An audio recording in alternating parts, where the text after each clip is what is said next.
ओम सुमुखश्चैकदन्तश्च कपिलो गजकर्णकः लम्बोदरश्च विघ्नो विघ्ननाशो विनायकः धूम्रकेतुर्गणाध्यक्षो बालचन्द्रो गजानन द्वादशेतानि नामानि या पठे शृणुयादपि सर्वमंगल मांगल्ये शिवे सर्वार्थसाधिके शरण्ये त्र्यंबके गौरी नारायणी नमोस्तुते। नमस्कार, स्वागत है आपका आचार्य वाणी में। मैं आचार्य डॉक्टर विक्रमादित्य आपके साथ हूँ। आज का विषय है धनु राशि वालों के लिए अप्रैल के अंतिम में ग्रहों का योगायोग किस प्रकार का बनेगा। देखिए, ज्योतिष यही विज्ञान है कि जो हमें बताता है कि ग्रहों का योगायोग कब आपके लिए अच्छा है, कब आपके लिए थोड़ा भारी है, और कौन से समय में कौन सी दिशा को यदि हम प्राप्त कर लें, उस पर चल लें, और तो कैसे हमारे जीवन में परिवर्तन का योग बन जाए। इस वक्त ग्रह नक्षत्रों के दृष्टिकोण से यदि हम बात करें धनु राशि वालों के लिए अप्रैल के अंतिम भाग में कई सारे ग्रह आपके लिए अच्छे योग बना रहे हैं, कई ग्रह थोड़ा सा विकट स्थिति उत्पन्न कर रहे हैं। सबसे बड़ी बात है शनि महाराज। शनि महाराज की जो ढैया चल रही है आपके ऊपर, वो कहीं ना कहीं आपके कई मामलों में विघ्न उपस्थित करती दिखाई। और ऐसे में समझें कि कई ग्रह अप्रैल के अंतिम भाग में शनि के नक्षत्रों में ही प्रवेश करते दिखाई दे रहे हैं, और ये शनि पूरी तरह से आपके कई मामलों में कार्यों को, जो बहुत सारे लोग धनु राशि वाले सोच रहे हैं, तो ये स्लोनेस करते दिखाई दे रहे हैं, कई मामलों में विघ्न उपस्थित करते दिखाई दे रहे हैं। आपको शनि को मनाना पड़ेगा। शनि को मना लेंगे तो आपके लिए बहुत सारी चीज़ों को कंट्रोल करना आसान हो जाएगा। इस समय मंगल भी आपके कमज़ोर चल रहे हैं, और मंगल आपके लिए कहीं ना कहीं स्थितियों को आपके अनुरूप नहीं बना रहे हैं, आपसे विकटता लाते दिखाई दे रहे हैं। ऐसे में थोड़ा सा ग्रहों का उपचार करने की ज़रूरत है। सही समय समझ लें कौन से ग्रह आपके कब कौन सी दिशा में जा रहे हैं, तो आप कैसे उनका उपचार कर सकते हैं। सबसे पहले बात करते हैं 21 तारीख की। 21 तारीख सोमवार का अवसर है। अष्टमी तिथि इस दिन विद्यमान है, और इस दिन ग्रह नक्षत्रों का योग आपके लिए बहुत अच्छा ही बना हुआ, खराब नहीं है। कारण है कि बृहस्पति महाराज आपके छठे भाव में बैठकर आपके चंद्रमा को देख रहे हैं, और वो आपके लिए राजयोग का निर्माण कर रहे हैं। ये स्थिति ऐसी है कि आपके लिए यदि थोड़े से आप विनम्र हो जाएं, थोड़े से बड़े बुजुर्गों की आज्ञा मानकर अपने माता पिता के लिए प्रसन्न करें, उनका आशीर्वाद देकर कार्य करने का प्रयास करें, तो आपके लिए बारे न्यारे हो सकते हैं। ऐसे में आप कोशिश ये करें, जो भी कार्य कर रहे हैं उनका ध्यान रखते हुए कार्य करें। इस दिन कालाष्टमी है, भगवान शिव की उपासना करें। और साथ साथ क्या होता है ना, तुम्हें माता च पिता तुम्हें बंधु च सखा तुम्हें, भगवान विष्णु शंकर पार्वती जी की सुंदर प्रदक्षिणा करके उनका आशीर्वाद, खीर का भोग लगाकर उनका आशीर्वाद लेकर कार्य करने का प्रयास कीजिए। चीज़ें आपके लिए अनुरूप हो सकती हैं। स्वास्थ्य का थोड़ा ध्यान रखने की ज़रूरत है। हड्डी संबंधित, कमर संबंधित रोग थोड़े परेशान करते दिखाई दे रहे हैं, इसलिए शीतला माता की दिन आराधना कर लीजिए। बड़ा बसोड़ा है, आपके लिए अच्छा रहेगा। सर्वार्थ सिद्धि योग है, नया कार्य आरंभ करने के लिए अच्छा मुहूर्त बना हुआ है। वहीं बात करें 22 तारीख की, 22 अप्रैल की, तो उस दिन विशेष तौर पर धनु राशि वालों के लिए ग्रह नक्षत्र जो बने हुए हैं, मंगलवार है, नौमी तिथि विद्यमान है। गजकेसरी योग आपके लिए सुंदर रूप से निर्माण होकर आपके लिए चीज़ों के लिए अच्छे योग बनाता दिखाई दे रहा है। चंडिका नवमी है, भगवती की सुंदर आराधना करने का अवसर है, तो कोशिश ये करें भगवती को प्रसन्न करें। मंगलवार का दिन है, तो हनुमान जी की सुंदर आराधना करेंगे तो आपके लिए कल्याणकारी योग रहेगा। ग्रह आपके लिए अनुकूल बने हुए हैं। तो धनु राशि वालों, 23 तारीख के दिन ग्रह नक्षत्रों का योग आपके लिए जो बना है वो भी समझ लीजिए। बुधवार का दिन है, और उस दिन दशमी तिथि विद्यमान है, और उस दिन ग्रह नक्षत्रों का योग जो परिवर्तन के लिए जा रहा है, आपके लिए पुरुषार्थ से लाभ मिलता दिखाई दे रहा है। देखिए, जैसा हमने कहा कि मंगल आपका थोड़ा कमज़ोर चल रहा है, मंगल को थोड़ी ताकत देने की ज़रूरत है। इस वक्त पुरुषार्थ से मेवा प्राप्त करने के योग बन सकते हैं। बहुत अच्छे दोस्त जो हैं आपके लिए, वो आपका सहयोग देने को तैयार हैं, लेकिन कुछ बदमाश लोग जो है ना, वो आपको लगातार काटने के रास्ते बनाते दिखाई दे रहेंगे। आपको अपने आस्तीनों के सांपों से बचने की ज़रूरत है। ध्यान रखिएगा, इस दिन पंचक आरंभ हो रहे हैं, और इन दिनों सूर्य विशेष तौर पर बड़े प्रबल रूप से आपकी राशि के दृष्टिकोण से जहाँ बैठे हुए हैं, वो एक विचित्र प्रकार का योग बना रहे हैं। सूर्य राजा होकर बैठे हैं, और ग्रीष्म ऋतु का भीषण प्रभाव सूर्य के राजा होने के कारण से इस बार आपको देखने को मिल सकता है। ऐसे पंचक का योग जब भी बने तो ध्यान रखिएगा, ये पंचक का योग आपके लिए थोड़ा भयावह हो सकता है। जो लोग, क्या पंचक में क्या कहा जाता है कि विशेष तौर पर लकड़ी एकत्र करने का, तृण एकत्र करने का कार्य नहीं करना चाहिए। जो नए कार्य आरंभ करने के लिए बात की जाती है, छत इत्यादि डालने का काम जो है वो नहीं करना चाहिए। ऐसे में इन सब संबंधित कार्यों करने वालों को विशेष तौर पर ध्यान सावधानी रखने की ज़रूरत है। ग्रह नक्षत्र दृष्टिकोण से इस दिन पंचक भी आरंभ हो रहे हैं, साथ में भद्रा का योग भी है, जो करीब करीब सुबह से लेकर दोपहर तक करीब करीब 4:45 बजे तक विद्यमान रहेगा। तो नए कार्य आरंभ करने से बचना चाहिए। 24 तारीख बृहस्पतिवार का अवसर, एकादशी की तिथि है। इस दिन वरूथनी एकादशी का योग है। भगवान की सुंदर उपासना कर कर आप अनेक कष्टों को दूर कर सकते हैं। इस दिन नेपच्यून ग्रह यदि माना जाए, उसको ग्रह गणना देखी जाए, तो वो चतुर्थ भाव में चलता हुआ शनि के नक्षत्र में प्रवेश कर रहा है। उत्तरा भाद्रपद नक्षत्र के द्वितीय चरण में प्रवेश करेगा। ये आपके कार्यों को थोड़ा और स्लो करते दिखाई देंगे ग्रह। इस वक्त देखिए शनि महाराज के नक्षत्रों में या शनि महाराज के आसपास बहुत सारे ग्रह चल रहे हैं, चाहे वो शुक्र हों, चाहे वो विशेष तौर पर बाकी सब ग्रह हैं, वो कहीं ना कहीं शनि के नक्षत्र के आसपास ही चल रहे हैं और शनि के आसपास चल रहे हैं। तो ये कहीं ना कहीं शनि को मनाने की ज़रूरत है आपको खास तौर पर। और ऐसे में आपके लिए अच्छा रहेगा कि भगवान विष्णु की उपासना करें, उनका आशीर्वाद लें, शालिग्राम जी का पूजन कर उनका चरणामृत ग्रहण करें। शनि भी आपके अनुकूल होंगे। शुक्रवार का दिन 25 तारीख पड़ रही है, उस दिन द्वादशी तिथि विद्यमान है और ग्रह परिवर्तन का योग बनाएंगे। और ये ग्रह का परिवर्तन जो चतुर्ग्रही योग बना हुआ था वो पंच ग्रह में परिवर्तित हो जाएगा। चंद्रमा भी शनि, राहु, शुक्र, बुध के साथ विराजमान हो जाएगा चतुर्थ भाव में। और ये आपके लिए जो अशुभ योग चतुर्ग्रही विस्फोटक योग बन रहा था उसमें कहीं ना कहीं परिवर्तन का योग बनाएगा। चंद्रमा वहाँ जाके इन ग्रहों युतियों को कहीं ना कहीं शांत करेगा, शीतल करने के योग बनाता दिखाई देगा।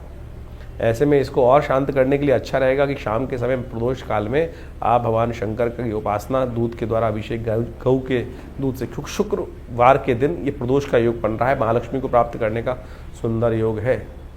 तो ऐसे में अच्छा रहेगा कि आप भगवान का सुंदर अभिषेक करें गाय के शुद्ध दूध से। इस दिन शुक्र भी उत्तरा भाद्रपद या नक्षत्र यानी शनि के नक्षत्र में ही प्रवेश कर रहा है। तो जैसा हमने कहा कि शनि के समूह के आसपास समस्त ग्रह चल रहे हैं और शनि की ढैया आपके ऊपर चल रही है, तो शनि को मनाने की ज़रूरत है। इसके साथ साथ एक बात और ध्यान रखिएगा, अगस्त ग्रह जो तारा है वो अस्त हो रहा है इस वक्त, जी प्राकृतिक प्रकोपों को और बढ़ाता है। ये विशेष तौर पर तूफान, बवंडर इत्यादि को और ज़्यादा एग्रीवेट करने के योग बनाता है। ऐसे में तो ऐसे में पंचग्रह योग, चतुर्ग्रह योग अभी बनकर, जो पंचग्रह योग है फिर आगे जाके चतुर्ग्रह बन जाएगा। मंगल वैसे ही कमज़ोर स्थिति में चल रहा है। तो ये मई का मामला जो नक्षत्रों का योग है ग्रह मई के दिनों में, वो बहुत सारा विस्फोटक योग बना सकता है। 26 तारीख का दिन शनिवार का दिन है और त्रयोदशी और चतुर्दशी का योग है। चतुर्दशी दिल्ली के पंचांग के अनुसार से क्षय है और इस दिन भद्रा भी साथ में पड़ रही है और तो तिथि क्षय भी है। तो ऐसे में नए नक्षत्रों का, नए कार्यों का आरंभ करने के लिए दिन अच्छा नहीं दिखाई देता। हाँ, पंचक जरूर समाप्त हो जाएंगे।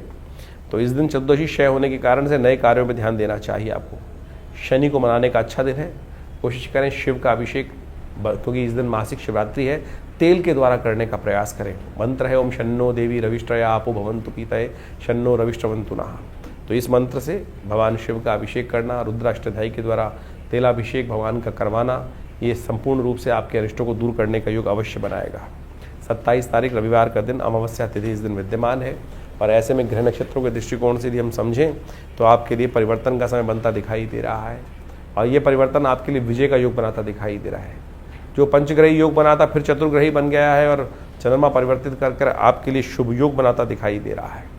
यह आपके कई कार्यों में विजय के रास्ते उत्पन्न कर सकता है। कई कार्यों में आपके लिए जो विघ्न उपस्थित करने का लोग प्रयास करेंगे वो सब एक साइड होकर आपके लिए विजय का योग बनाता दिखाई दे रहा है। इस दिन सूर्य जो है वो भरणी नक्षत्र में प्रवेश कर रहे हैं, शुक्र के नक्षत्र में प्रवेश कर रहे हैं, जो आपके लिए बड़ा अच्छा है। सूर्य पंचम भाव में चंद्रमा के साथ विराजमान होकर शुक्र के नक्षत्र में प्रवेश करना कहीं ना कहीं आपके लिए नए संपर्कों को साधने के योग बनाएगा।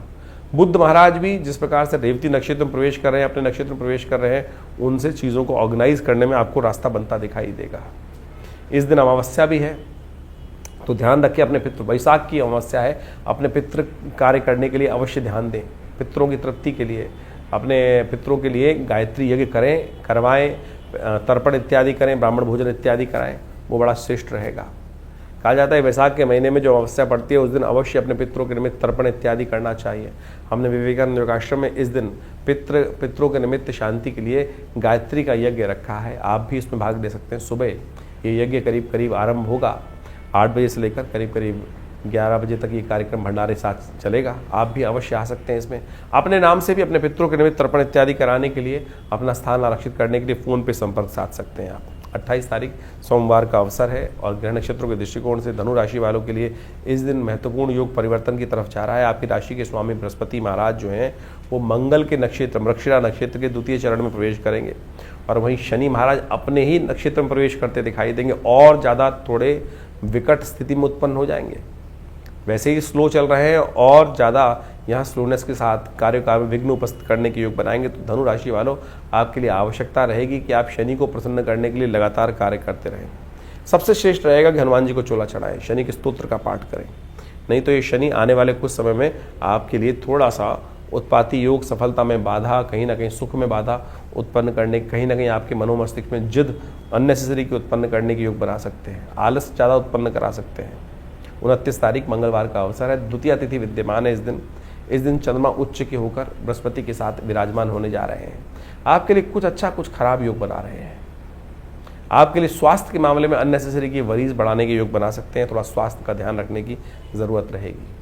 ऐसे में इस दिन सर्वार्थ सिद्ध योग है, नए कार्य आरंभ करने के लिए मुहूर्त अच्छा है। साथ साथ परशुराम जयंती है। इस दिन हमको अपने स्वास्थ्य की रक्षा के लिए अष्ट चिरंजीवियों की आराधना करनी चाहिए। अश्वत्थामा, बलिर्व्यासो, हनुमानश्च विभीषण, अष्ट चिरंजीवी के अंदर परशुराम जी भी आते हैं। और वो कहा गया अष्ट चिरंजीवी कौन कौन से हैं? अश्वत्थामा, महाराज बलि, व्यास, विभीषण इत्यादि। और अश्वत्थामा, बलिर्व्यास, हनुमानश्च विभीषण, हनुमान जी, परशुराम जी, ये सब लोग अष्ट चिरंजीवी के अंतर्गत आते हैं। इनकी सुंदर रूप से आराधना करने से कहा जाता है कि स्वास्थ्य संबंधी समस्याओं को दूर करने का रास्ता बनता है। इस दिन ब्राह्मणों को भोजन कराएं, गरीबों को भोजन कराएं और ब्राह्मणों की पूजा करें, उनका आशीर्वाद दें, पीले वस्त्र दान करें। ये समस्त कार्य अवश्य करने का प्रयास करना चाहिए। ये परशुराम जयंती मंगलवार के दिन पड़ रही है, तो सुंदर योग है।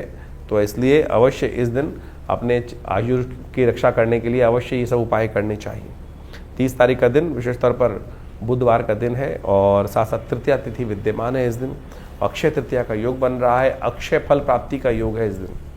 ग्रह नक्षत्रों के दृष्टिकोण से देखिए, उच्च के चंद्रमा आपके राशि की बृहस्पति के साथ विराजमान होकर लाभ का योग बनाते दिखाई दे रहे हैं। यदि स्वास्थ्य को ध्यान रख लिया आपने, स्वास्थ्य के संबंधी ठीक उपाय कर लिए, तो आपके लिए अच्छे योग रहेंगे, लाभ के योग बनते दिखाई देंगे।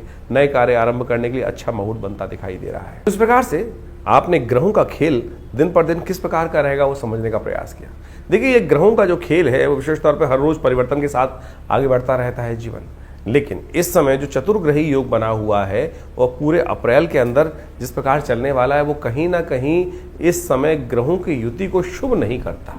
और ये चतुर्ग्रही योग जो है वो कई बार जब भी जन्मपथ विशेष तौर पर गोचर में बनता है तो वो संसार के अंदर कुछ ना कुछ अशांति, चाहे वो प्राकृतिक आपदाओं को उत्पन्न करने के योग बनाता है या विश्व में अशांति का वातावरण बनाता है। जनमानस में अशांति की तरफ प्रवृत्त करने के लिए बहुत सारे उपद्रवी तत्व जो हैं वो प्रेरित करते रहते हैं लोगों को अपने स्वांता सुखाई। संसार में लोग अपने स्वार्थ के लिए पता नहीं कहाँ कहाँ किस किस प्रकार से किन किन के जीवन को बर्बाद करने का प्रयास करते हैं। और ये आज से नहीं, अनादिकाल चलता रहा है। और इन्हीं सब चीज़ों को समझकर ज्योतिष के आचार्यों ने इन योगों को समझते हुए इन चीज़ों को लिखा, बताया कि किस प्रकार का योग चल रहा है। जैसे आप देख रहे हैं कि इस वक्त आपके राशि के दृष्टिकोण से हमने दिन पर दिन किस प्रकार का योग था वो तो समझाए, लेकिन ये भी समझने की आवश्यकता है कि विश्व के दृष्टिकोण से जो इस वक्त ग्रहों का योग है, चाहे वो शनि महाराज है, शुक्र है और राहु इत्यादि हैं और साथ साथ बुध इत्यादि, इन चारों ग्रहों की युति जिस प्रकार से ग्रहों की बनी हुई है वो विश्व को कहीं ना कहीं अशांत करती है और ये प्राकृतिक आपदाओं को भी लाती है, भूकंप इत्यादि।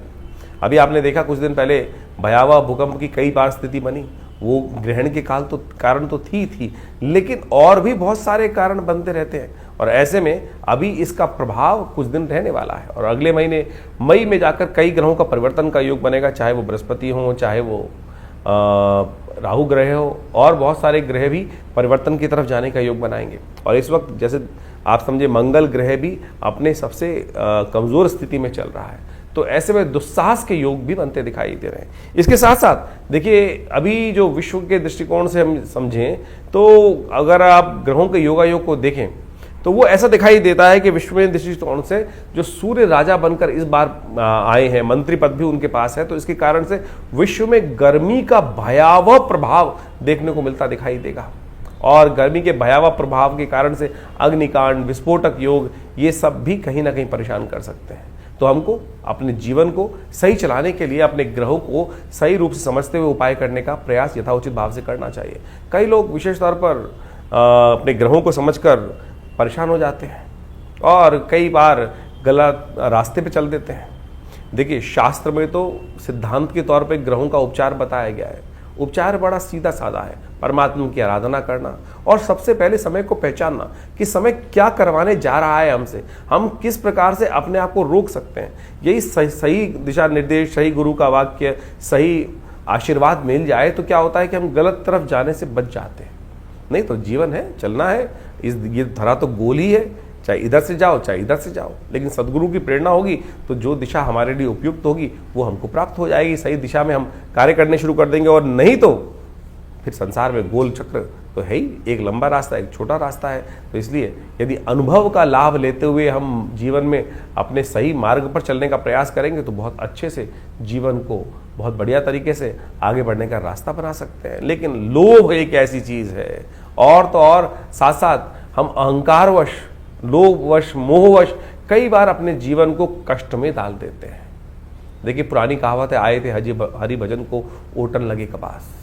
हम लोक को सुधारने का प्रयास करें या परलोक को सुधारने का प्रयास करें तो इस बात को समझें एक ही सुधरेगा, और हरि कृपा ऐसी है कि भगवान का यदि स्तमन करे तो लोक भी सुधर सकता है, परलोक भी सुधर सकता है।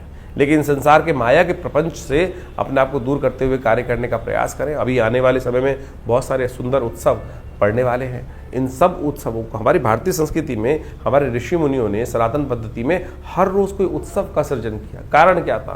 कारण यही था कि मनोमस्तिष्क फालतू के कामों से हटकर उस परमात्मा की स्तवन में अपने आप को लगा ले। तो वो क्या होता है कि बहुत सारे गलत रास्तों से व्यक्ति बच जाता है और कष्ट से भोगने से बच जाता है। लेकिन हमारे जीवन में जो कर्म का क्षेत्र है वो हर क्षण कुछ न कुछ कर्म की तरफ हमको प्रेरित कर रहा है। कोशिशें करें, सदकर्म की तरफ प्रेरित करने का प्रयास करें अपने आप को, लोगों को। नहीं तो क्या होता है कि गलत कर्म की तरफ प्रेरित करोगे। कई बार हम अपने आश्रम में लोगों के जो यज्ञ इत्यादि होते हैं उसके बारे में बता देते हैं, तो कई लोग इस प्रकार से बोल देते हैं कि भैया आचार्य जी आश्रम का ऐड कर रहे हैं। देखो, ऐड करने की हमें ना तो कोई ज़रूरत, अगर यज्ञ इत्यादि आश्रम पे हो रहे हैं तो बताना चाहिए, लोगों को प्रेरित करना चाहिए।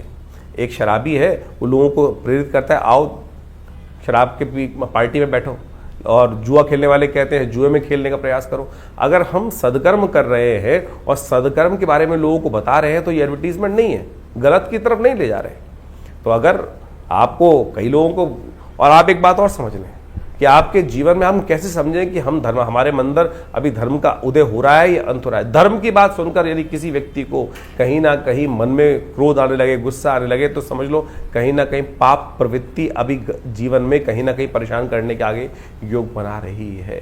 तो इसलिए अपनी भावना को पवित्र रखें। तो हमने जो जो आपके संबंध बातें रखी हैं, जो उत्सव होते हैं आश्रम के बारे में, वो सब अवगत कराते रहते हैं। कोशिश ये करें आप भी अपने जीवन को, अपने बच्चों को, अपने परिवार वालों को, लोगों को, मित्रों को सही दिशा में डालने का प्रयास करें। सही दिशा में आपका कर्तव्य का केवल इतना है कि चलो भाई परमात्मा का भजन करें, चलो भाई अच्छे कर्म की तरफ चलें। और समझ लो अगर आपकी वजह से कोई एक आध व्यक्ति भी सदकर्म की तरफ लग गया तो उसके द्वारा किए गए पुण्य भी आपको लग जाएंगे। ये सब सैद्धांतिक तौर पर है। जैसे आप इसको मॉडर्न में वैसे समझ सकते हैं कि किसी गलत व्यक्ति को गलत काम के प्रेरित किया, चोरी डकैती और उल्टे सीधे कामों के लिए, और उसने जो कर्म किया उसने कहीं जाके आपका नाम ले दिया कि भाई, तो आप भी उस कानून के चक्कर में फंसेंगे ना। तो इसी प्रकार से यदि आप किसी को पुण्य की तरफ प्रेरित कर रहे हैं तो पुण्य, उसके द्वारा किए गए पुण्य आपको प्राप्त होंगे। और किसी गलत कार्य की तरफ प्रेरित करोगे, चाहे जैसे हमने जो दो तीन अभी उदाहरण दिए आपके सामने, तो आप समझ लीजिए उसके द्वारा किया गया गलत कर्म भी आपको भी भोगना पड़ेगा। ये संसार में बिल्कुल नियम है सही रूप से। तो इसलिए सही तरफ चलने का हम प्रयास करेंगे तो अपने कर्म से, जीवन से हमें बहुत सारे कष्टों से निवृत्त होने का योग बन जाएगा। और एक बात और समझें, यदि बिना कुछ कारण के भी आपके जीवन में यदि कष्ट, मन दुख है, परेशान है, कष्ट जीवन में आए चले जा रहे हैं, तो सोच लीजिए कि अभी हमारा जो डेबिट क्रेडिट का अकाउंट है ना कर्मों का, वो कहीं ना कहीं नेगेटिव हो रहा है। शुभ कर्म अपने आप ज्यादा से ज्यादा करने का प्रयास करें। जब वो घड़ा शुभ कर्म से लबालब भरा रहेगा तो आप समझे कि आपके बहुत सारे कष्ट कब आएंगे, कब चले जाएंगे, पता भी नहीं चलेगा। तो इसलिए इस सिद्धांत को समझ लीजिए, यदि छोटा सा कष्ट भी आपको बार बार आके परेशान कर देता है तो समझ लीजिए हमारे पुण्यों के अकाउंट में कितना नेगेटिव बैलेंस है कि हम छोटे छोटे कष्टों से परेशान हो रहे हैं, जिनका वास्तविक जीवन में कोई औचित्य ही नहीं है। और सामने वाला जिसको हम देखकर कई बार ईर्ष्याग्रस्त हो जाते हैं कि भाई उसको भी जीवन में कष्ट सबके आ रहे हैं। सूर्य तो निकल रहा है तो उष्ण जो गर्मी है वो हर एक के लिए पैदा कर रहा है। बरसात हो रही है तो हर एक को गीला कर रही है, लेकिन किसी को उसका दुष्प्रभाव होता है और किसी को उसका शुभ प्रभाव होता है। वो इसलिए कि हमारे पुण्य किस प्रकार के हैं। तो आप सही रूप से पुण्यों को बढ़ाने का प्रयास करें, यही अध्यात्म का रहस्य है। ये न केवल प्रकारेण, यानी ऐसे या वैसे कैसे भी अपने आप को सद्कर्म की तरफ प्रेरित करने का प्रयास करें। इसके लिए शास्त्रों में अनेक नियम, चाहे वो योग कथाएं हों, चाहे वो यज्ञ हो, चाहे वो दान हो, चाहे वो पुण्य हो, चाहे वो सद्गुरु का आशीर्वाद हो, या अच्छे लोगों के सानिध्य में बैठने की कर्म बनाए गए हैं, वो सब शास्त्र के अनुसार से आपको पुण्यों को बढ़ाने की तरफ ही ले जाते हैं। और वहीं उसके लिए थोड़ी प्रयास करना पड़ता है, श्रुति को ऊर्ध्वगामी बनाना पड़ता है, उठाना पड़ता है, अपनी प्रवृत्ति को नीचे की तरफ जाने की बजाय ऊपर की तरफ उठाना पड़ता है। उसमें लगती है मेहनत। और गलत तरफ जाने के लिए तो आप बैठ चल करते हैं, उल्टे सीधे काम तो बहुत सारे ऐसे हैं, रोज शाम को लोग आपको बैठा सकते हैं। तो आप उस पर रोक, उस पर बंदिश, उस पर थोड़ा सा संयम करने का प्रयास करोगे तो खुद देखोगे धीरे धीरे परिवर्तन का रास्ता आपके जीवन में अवश्य बनेगा। और जानिए आपके जीवन में किस प्रकार के ग्रह योग चल रहे हैं, उसके लिए हम लगातार आपके साथ रहते ही हैं। तो आशा करते हैं इन सब दिशा निर्देशों को सही से समझेंगे और अपने जीवन के कष्टों को दूर करने का आप अवश्य योग बनाएंगे।